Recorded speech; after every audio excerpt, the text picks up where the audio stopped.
నమస్కారం. జై శ్రీమన్నారాయణ. ఆరాధనకు పుష్పాలు ఎలా సమర్పించాలి? మనం రోజు భగవంతుడికి సమర్పించవలసిన వాటిలో పుష్పాలు చాలా ముఖ్యమైనవి.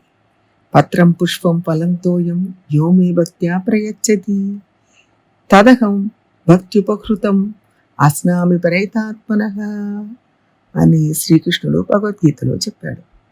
ఒక ఆకు, ఓ పండు, పువ్వు, ఆఖరికి నీళ్లు, ఏదైనా సరే మనస్ఫూర్తిగా ఎవరైతే సమర్పిస్తారో దాన్ని ఎంతో ఆదరంగా నేను స్వీకరిస్తాను అని కృష్ణుడు చెప్పాడు.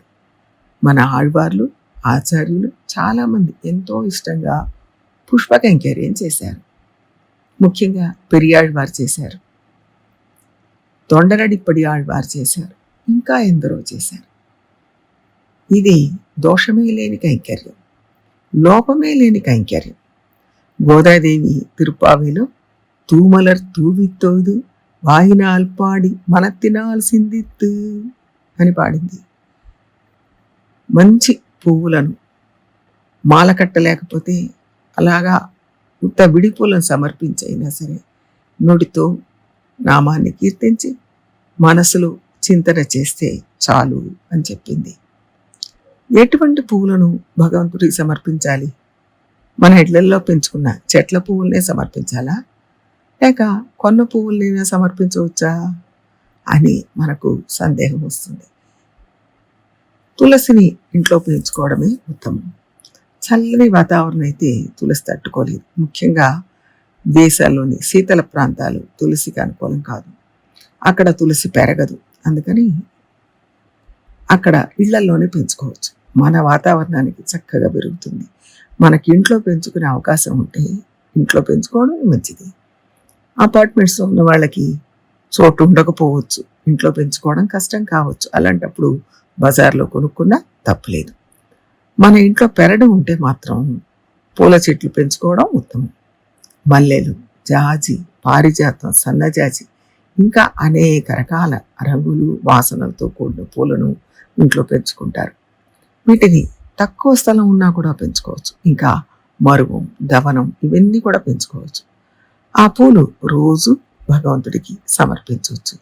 ఎంత పెద్ద మాల సమర్పించాం అన్నది ముఖ్యం కాదు, ఎంత భక్తితో సమర్పించాం అనేదే ముఖ్యం. భగవంతుడికి వాసన పువ్వులనే సమర్పించాలి అని పెద్దలు చెప్తారు. కానీ అవి ఏవీ దొరకని పక్షంలో మామూలు వాసన లేని పూలైనా సరే సమర్పించవచ్చు.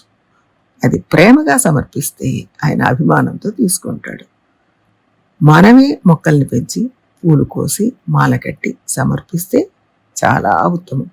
అవకాశం లేనప్పుడు కొన్న పూలనైనా సమర్పించాలి. మన ఆళ్వార్లు కూడా అన్ని రకాల పూల గురించి ప్రస్తావించారు. మనం ప్రీతితో సమర్పిస్తే భగవంతుడు ఎంతో ఆదరంగా స్వీకరిస్తాడు. మన దగ్గర పూలు కొద్దిగానే ఉన్నాయి, మాల కడితే చిన్న మాల వస్తుంది. అప్పుడు అన్ని విగ్రహాలకు, పటాలకు తగ్గట్టుగా చిన్న చిన్న భాగాలు చేసి సమర్పించవచ్చు.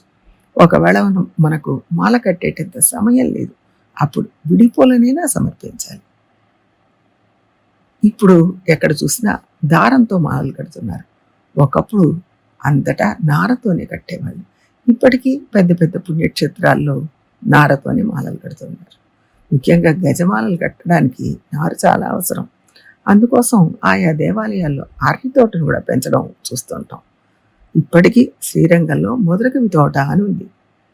ఆ తోటలో ఎన్నో రకాల పూలు పూస్తాయి. ఒక రోజుకి శ్రీరంగనాథుడికి 16 పెద్ద మాలలను సమర్పిస్తారు. అవన్నీ ఆ తోటలో పూసిన పూలతోనే తయారు చేస్తారు. అవి కట్టడానికి నార చాలా కావాలి. కాబట్టి అక్కడే ఒక చిన్న అరటి తోట కూడా ఉంటుంది. పూలతో చేరిన దారం కూడా వాసనగా ఉంటుందని, పూలతో చేరిన నార కూడా గౌరవింపబడుతుంది అని సామెతలు మనం వింటూనే ఉన్నాం.